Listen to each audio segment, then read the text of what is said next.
Bonsoir à tous, ravi de vous retrouver pour le 19h à la une ce soir. Le 9e Forum mondial de l'Alliance des civilisations aura lieu à Fès en novembre prochain. Sa Majesté le Roi a donné son accord pour que la capitale spirituelle abrite cet événement planétaire dont l'annonce est faite à New York à l'occasion de la 77e Assemblée générale des Nations Unies. Et depuis New York, le Guatemala annonce l'ouverture de son consulat à Dakhla, un nouvel appui à la marocanité du Sahara et au plan marocain d'autonomie comme seule solution aux différends autour du Sahara marocain. La mémoire des Juifs marocains du Nord au centre des travaux d'un colloque à Tanger à l'occasion de la création du Centre de recherche et des archives sur le judaïsme du Nord du Maroc. Une nouvelle contribution à la promotion d'un héritage en partage. Dans 2 mois, les yeux du monde seront rivés sur un événement planétaire, le mondial du Qatar. Les Lions de l'Atlas s'y préparent. Ce soir à 20h, ils affrontent le Chili en match amical. Mais d'abord, ce message de félicitations adressé par Sa Majesté le Roi Mohammed VI aux serviteurs des 2 lieux saints de l'islam.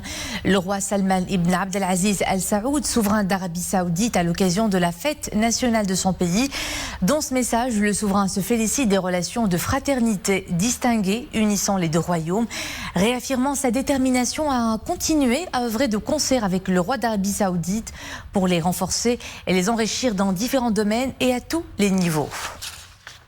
Un message similaire de félicitations a été adressé par le souverain à son Altesse royale le prince Mohammed Ben Salman Ben Abdelaziz Al Saoud, prince héritier du royaume d'Arabie Saoudite, vice-président du Conseil des ministres, ministre de la Défense, toujours à l'occasion de la fête nationale de son pays. Dans ce message, le souverain fait part de ses sincères vœux de santé, de bonheur et de quiétude à son Altesse royale le prince Mohammed Ben Salman, tout en lui souhaitant plein succès dans l'accomplissement de ses hautes missions. Le Maroc, un cas d'école dans le dialogue des civilisations, un modèle doublé d'un engagement constant pour la promotion de l'entente entre les peuples.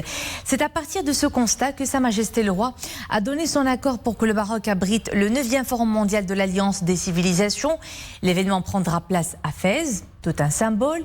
L'annonce est faite à l'ONU à l'occasion de la 77e Assemblée générale onusienne où le ministre des Affaires étrangères, de la coopération africaine et des Marocains résidant à l'étranger s'est entretenu avec le haut représentant pour l'Alliance des civilisations des Nations Unies, Miguel Ángel Moratinos. Nous, messieurs Borreta et Moratinos, au micro de Abdelmajid Hallaoui et Fouad El Harj, nos envoyés spéciaux à New York. Sa Majesté le Roi Mohammed VI a donné son accord pour que le Maroc abrite au mois de novembre prochain la réunion de l'Alliance au Maroc à la ville de Fès. Ça sera un moment important, un rendez-vous international important, important par son contexte, important par également tout le travail qui a été fait au cours de ces dernières années par M. Moratinos, important par les conclusions qui sont attendues.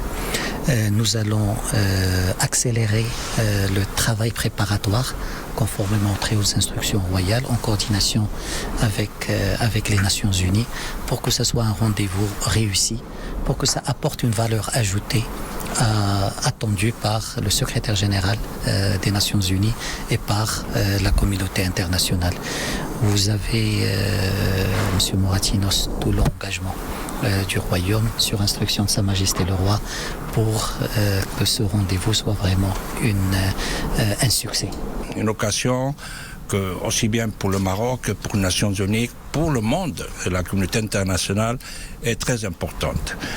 On a l'honneur et le privilège, et je remercie la vision et l'engagement et le soutien de Sa Majesté le Roi Mohammed VI d'avoir donné son appui et son engagement pour que au Maroc, en terre marocaine, en terre africaine, on célèbre ce 9e Forum global de l'Alliance des civilisations, dans une ville symbolique, Fès, qui a beaucoup de rapports culturels, religieux, et qui va pouvoir envoyer un message de paix, d'entente et de compréhension mutuelle dans une situation géopolitique complexe. On est extrêmement reconnaissant à l'appui du soutien du Royaume du Maroc. Le royaume du Maroc a été un pays modèle. Sa Majesté le roi Mohamed VI a montré déjà depuis tout son royaume, tout son règne, comment le Maroc apporte les valeurs et les principes d'entente, de fraternité, d'écoute, de dialogue. Et c'est ça qu'on va évidemment essayer de remporter et de présenter à la communauté internationale. Le secrétaire général des Nations Unies sera présent. On voudrait un forum puissant. On a toute la communauté internationale, le groupe d'amis, les États membres, la société civile, les ONG, le secteur privé, les activités culturelles. Tout cela, on va le travailler avec le pays hôte et j'espère qu'on va faire du Maroc, de Fès, dans ce grand forum global, un grand succès. Évidemment pour le pays hôte, évidemment pour les Nations Unies, mais surtout pour la paix dans le monde. Et toujours à New York, une autre annonce qui reflète l'adhésion de plus en plus élargie de la communauté internationale au plan d'autonomie et son soutien à la marocanité du Sahara. Le Guatemala décide d'ouvrir un consulat à Dakhla et réaffirme son soutien au plan d'autonomie sous souveraineté marocaine comme seule solution aux différends régionaux autour du Sahara marocain. Un communiqué conjoint publié à l'issue d'un entretien entre le ministre des Affaires étrangères, de la coopération africaine et des Marocains résidant à l'étranger et son homologue guatémaltèque Mario Bucaro-Flores souligne que le Guatemala a réitéré sa position claire sur le différend régional concernant le Sahara marocain et que la décision d'ouvrir un consulat à Dakhla a aussi pour but de tirer profit de son potentiel économique et de son ouverture sur le reste du continent africain.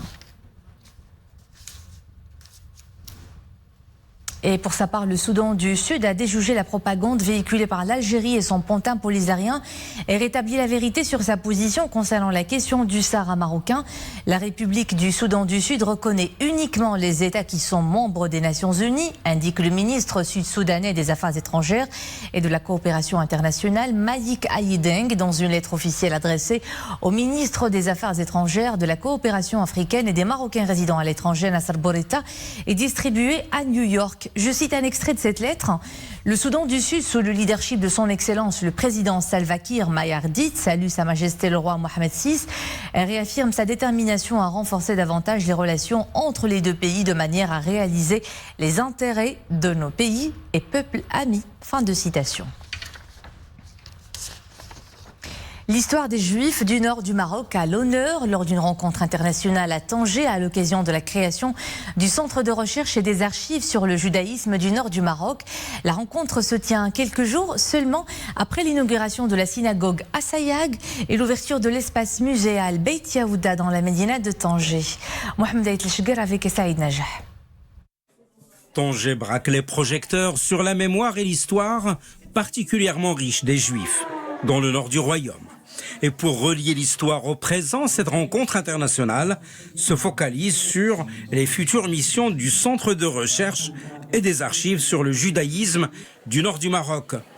Un centre qui établira son siège au bureau de la communauté israélite de Tanger et qui abritera une bibliothèque et un lieu de résidence dédié aux chercheurs. Le centre a une spécificité. Il est là pour collecter, pour préserver, pour promouvoir une culture qui est une culture commune, non seulement aux Juifs du Maroc, mais aux Andalous. Cette rencontre internationale s'est tenue juste après l'inauguration, il y a quelques semaines, de la synagogue Assayag, ainsi que l'ouverture de l'espace muséal Beit Yaouda dans la médina de Tanger. Objectif, réhabilitation de la culture judéo-marocaine et préservation de cette composante de la mémoire de la région du Nord. L'histoire de ce pays partagé entre musulmans et juifs pendant des siècles, et puis avec chrétiens et hindous, sont aujourd'hui un exemple de vie en commun, de partage de souvenirs et de partage d'espérance, de grands espoirs, non seulement pour nous, mais pour le monde. Avec la création de ce centre, il y a une demande pour des Marocains d'origine juive, mais des Marocains de manière générale, de retrouver leurs racines au Maroc. Donc nous nous occupons maintenant de la zone nord du Maroc. Donc on parle de Tanger, Tétouan, Azila, Larache, Chaouen, Ksal Kbir, etc. Où nous allons ramasser de la documentation qui existe dans le monde entier. Le futur centre de recherche et des archives sur le judaïsme du nord du Maroc a pour mission, entre autres, de mener des études scientifiques en partenariat avec l'université Abd Maksadi et en collaboration avec d'éminents chercheurs marocains et internationaux. Également à la une de l'actualité nationale ce vendredi, un projet de jumelage institutionnel lancé entre la Chambre des représentants et une alliance composée de l'Assemblée nationale française, la Chambre des députés tchèques et la Chambre des représentants belges. Financé par l'Union européenne, ce projet ambitionne de contribuer à l'optimisation des réalisations de la Chambre des représentants au niveau de l'exercice de ses fonctions constitutionnelles, conformément aux principes de consultation autour des objectifs convenus entre le Maroc et l'UE. Nous écoutons à ce sujet la chef de la délégation de l'Union européenne à Rabat. Des trois parlements qui se sont la France, la Belgique et la Tchéquie qui sont en première ligne dans ces jumelages et les 4 autres pays de l'Union européenne. Et je vais souligner d'abord aussi la présence des très hauts niveaux que nous avons aujourd'hui et qui témoignent vraiment de l'intérêt de l'Union européenne, de l'intérêt des pays de l'Union européenne pour ces partenariats avec le Maroc et en particulier pour les partenariats de renforcement et des valeurs démocratiques et des rôles des parlements dans l'implémentation et la défense de ces valeurs démocratiques. Je voudrais dire que c'est le deuxième jumelage et que c'est un jumelage très ambitieux. Ça va concerner 7 pays de l'Union européenne, plus le Maroc, et 7 parlements, et environ plus de 70 experts. Et tout ça pendant une période de 2 ans. Donc ça va être un travail très intense pendant cette période de 2 ans. Vraiment arriver. Le tout nouvel entraîneur de la sélection nationale, Walid El-Gragui, constitue progressivement son équipe pour le mondial du Qatar qui commence tout juste dans 2 mois. Pour l'instant, les préparatifs vont bon train. Ce soir à 20h, les Lions de l'Atlas affrontent le Chili en match amical. Mohamed Aïtlishkar. C'est une nouvelle équipe nationale au complet depuis quelques jours déjà. Ce soir, ce sera la première sortie d'avant le mondial du Qatar, aussi bien pour cette jeune équipe que pour son nouveau coach. Les séances d'entraînement ont été consacrées à la prise de contact entre les joueurs et les cadres techniques fraîchement désignés parmi le staff de la sélection nationale. À peine 5 jours de préparation et Walid El-Gragui a déjà en tête la composition type des titulaires pour les 2 matchs préparatoires de ce soir et de mardi prochain. Oui, on a une idée. On s'est bien préparé. Premièrement, on a bien travaillé. Les joueurs ils m'ont l'air bien concentrés, ils comprennent ce que je veux mettre en place. Et notre objectif d'abord, c'était d'abord de se connaître, parce que voilà, c'est ma première fois avec les joueurs. On n'a pas beaucoup de temps pour la Coupe du Monde. La première liste des joueurs retenus pour les 2 rencontres amicales est marquée notamment par le retour de Hakim Ziyech et de Younes Belhanda. Donc ce que je veux voir, c'est un match amical contre une belle opposition. On va avoir de l'intensité, du rythme, des joueurs d'expérience en face de nous. Donc c'est une préparation pour le mondial. On attend de voir un peu des joueurs libérés qui préparent une Coupe du Monde. Tactiquement, ce qu'on a mis en place, il faut qu'on le retrouve sur le terrain, même si ça va pas être facile en 2 jours. Mais j'ai envie de voir un bon état d'esprit, premièrement. Et ensuite, ce qu'on a mis en place depuis 2 jours, tactiquement, bien défendre ensemble. 31 joueurs convoqués pour les 2 matchs amicaux, une liste qui comporte un nouveau venu dans les rangs de l'équipe nationale, Walid Chdira, qui évolue dans le club italien de Bari, en plus de l'ancien Rajaoui Badr Banoun, qui évolue au club Qatar SC, tout comme Abdessamad Zelzouli, prêté par le FC Barcelone à Osasuna. Test grandeur nature ce soir, à partir de 20h, sur nos antennes, Al-Oula et Al-Riyadiyya. Après 2 ans d'interruption à cause de la pandémie du Covid-19, le parcours artistique de Tanger Être ici revient pour une 4e édition dans une ambiance toujours festive autour de la valorisation du patrimoine et de l'identité de la perle du Détroit. Maria Ouad, Wafad Kali.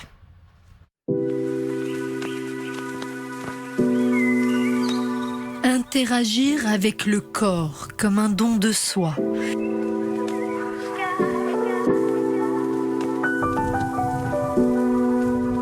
Et investir l'espace et le temps comme s'il s'agissait d'une correspondance.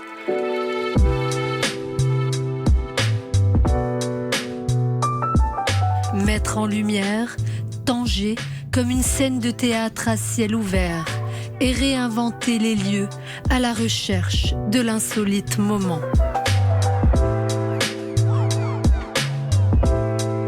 L'objectif d'être ici depuis le départ, c'est d'ouvrir des lieux qui étaient fermés et de mettre en lumière le patrimoine de Tanger et aussi la scène artistique tangéroise. Et là, vous êtes actuellement dans le Détroit, qui est un ancien lieu qui est fermé depuis longtemps et qu'on a rouvert pour faire une scène artistique assez diverse sur la musique. Nous sommes à Tanger aujourd'hui, patrimoine, lieu identitaire, lieu de mémoire, dans laquelle on va avoir une production artistique.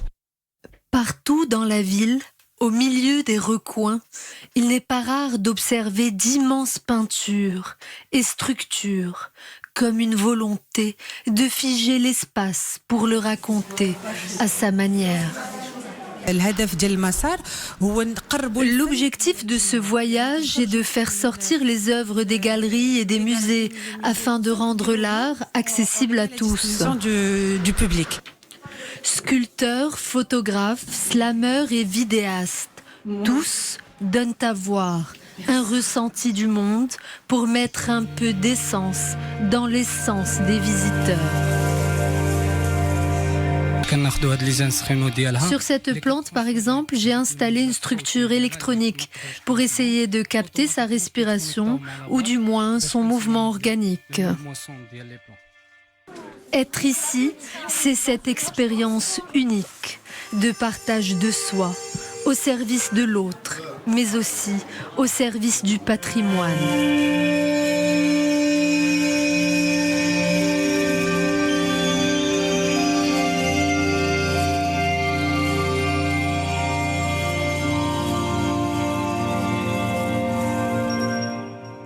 Après Tanger, escale à Rabat, une capitale à l'heure de la fête. La ville abrite une programmation spéciale en tant que capitale de la culture africaine. La cité vibre 3 jours durant au rythme de grands concerts. Un événement qui a rassemblé hier pas moins de 150 000 spectateurs autour de la scène OLM Suissi. Le public est venu nombreux acclamer le roi du Reich, Cheb Khaled, qui interprétait ses plus beaux tubes aux côtés d'une étoile montante de la chanson marocaine, la jeune Manel Benchlicha.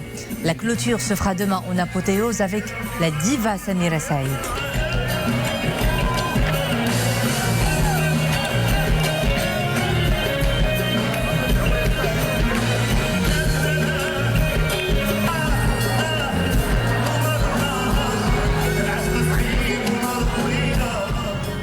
Avant de nous quitter, c'est changement d'horaire des rendez-vous d'information sur Al-Oula à partir de lundi 26 septembre. On aura ainsi le plaisir de vous retrouver à 18h30 plutôt qu'à 19h. La principale édition de la soirée en arabe est désormais fixée à 20h30. Pas de changement pour l'édition de la mi-journée à 13h. Idem pour les JT en amazigh et en espagnol à 14h. Enfin, vous retrouverez le dernier bulletin d'information aux alentours de 23h30.